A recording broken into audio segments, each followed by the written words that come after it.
হর হর মহাদেব। বাবা কেদারের নাম নিয়ে আরেকটা সম্পূর্ণ নতুন ভিডিও নিয়ে তোমাদের কাছে চলে এসেছি। এটা হচ্ছে কেদারনাথ ধাম।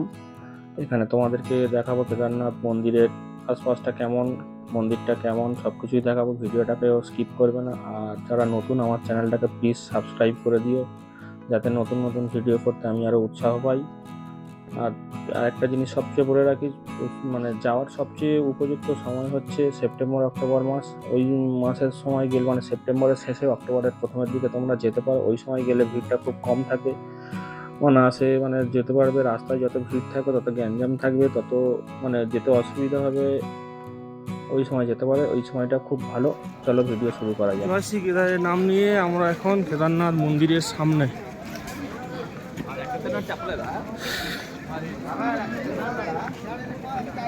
অবশেষে সব কষ্টের অবসান, যার জন্য এত কষ্ট, সেই বাবা মহাদেব কেদারনাথ মন্দির।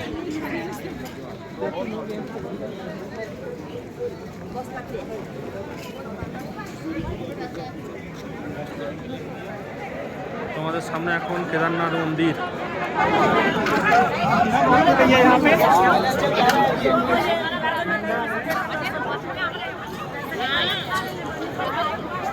পুরো ভিউটা দেখো।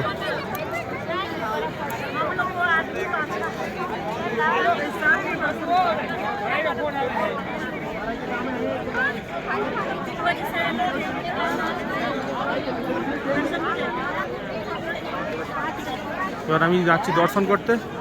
দর্শনের সাইড এটা, এই চূড়া। পিছনে যাচ্ছি ভীমশিলা দেখাতে।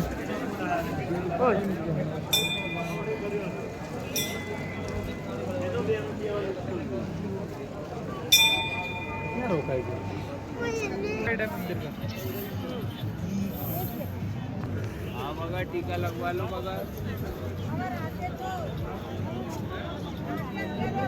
এটা হচ্ছে ভীমশিলা। 2013 সালে যে বানটা এসেছিল, এই শিলাটা মন্দিরটাকে রক্ষা করেছিল।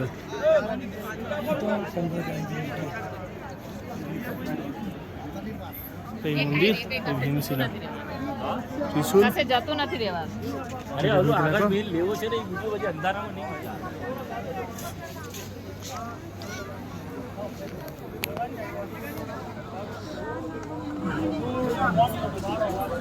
সেই আদি শঙ্করাচার্যের সমাধি।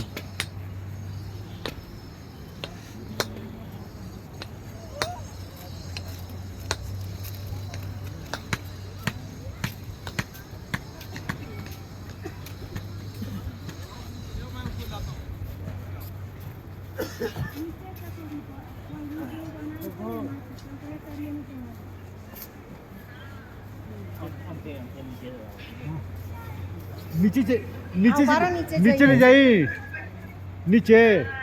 अच्छा, नीचे जाइए।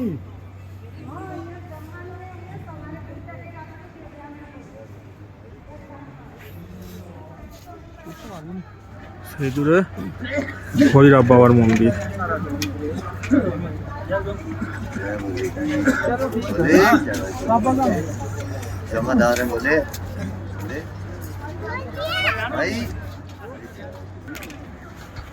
পাহাড়টাতে বরফ পড়ে আছে, কিন্তু সকাল থেকেই মেঘ।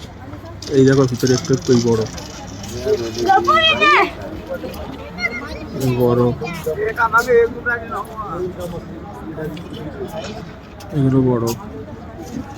মন্দিরে পুজো দিতে গেলে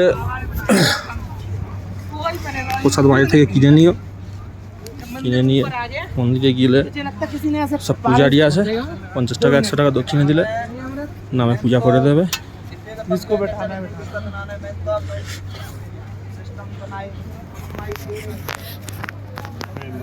জন্ম সার্থক যে আমি কেদারনাথে আসতে পেরেছি। এটা হলো কেদারনাথ মন্দিরের সন্ধ্যা আরতির সময়। সবাই প্রচুর হাজার হাজার মানুষ মন্দিরের সামনে বসে আছে। ভিতরে বাবাকে আরতি করা হচ্ছে, সময়টা খুব ভালো লাগবে।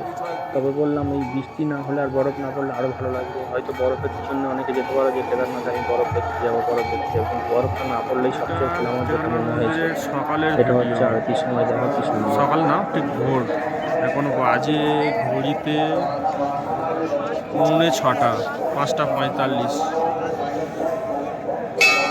আকাশ একদম সুন্দর পরিষ্কার।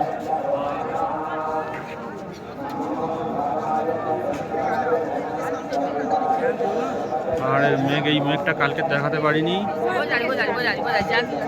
মেঘটা সরি এই বরফটা কালকে দেখাতে পারিনি। এই ওখানে প্রচুর মেঘ ছিল।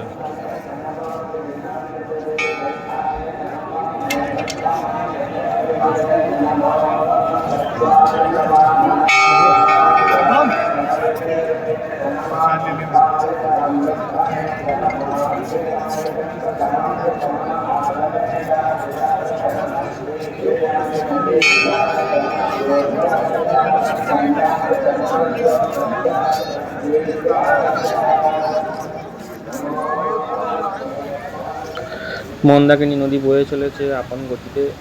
এর রূপ এখন এই রকম, বর্ষার সময় এর ভয়ঙ্কর রূপ হয়, প্রচুর ধস নামে। আমি 2024-এ গিয়েছিলাম শেষের অক্টোবর নভেম্বরে। তার আগে তো প্রায় 2 মাসের মতো যাত্রা বন্ধ ছিল, প্রচুর ধস নেমে গিয়েছিল।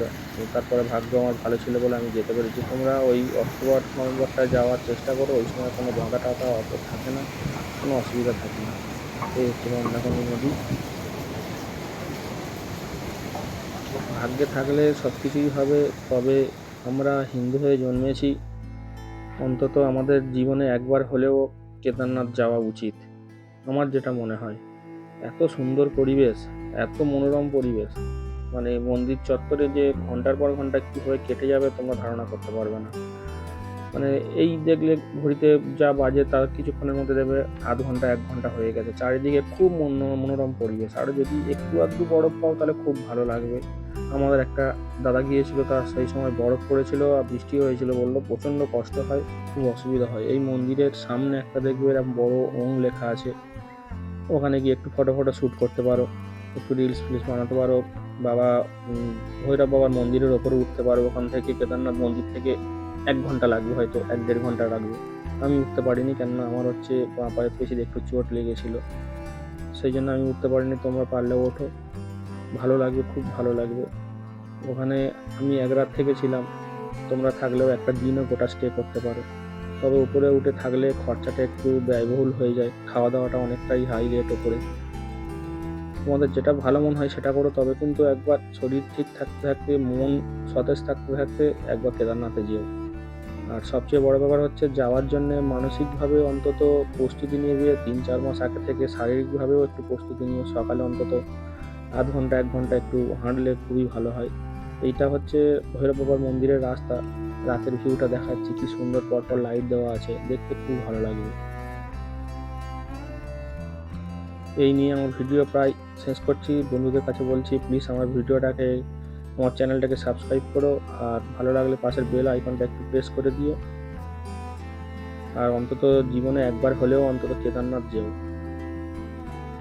4 ধামের মধ্যে অন্যতম কেদারনাথ, বদ্রীনাথ, গঙ্গোত্রী, যমুনোত্রী 4 ধামই আছে, কিন্তু কেদারনাথটা যেতে পারো, খুবই ভালো, সময় খুব সুন্দরভাবে কেটে যাবে। গ্রুপে যেতে পারো, দুজনে যেতে পারো, আমরা গিয়েছিলাম 2 জন, তোমরা পারলে গ্রুপে যেতে পারো। আর তবে আরেকটা শেষ কথা বলে রাখি, অধিক সন্ন্যাসীদের গাজন নষ্ট, বেশি কারোর গ্রুপে জড়াবে না, 3-4 জন হলে অনায়াসে বেরিয়ে পড়ো, তাতে দেখবে ভালো লাগবে। সবার একসাথে করতে গেলে দেখবে 2-4 জন বাদ চলে যাবে, টোটাল প্রোগ্রামটাই নষ্ট হয়ে যাবে। হর হর মহাদেব, এই বলে আমার ভিডিওটা আমি শেষ করলাম।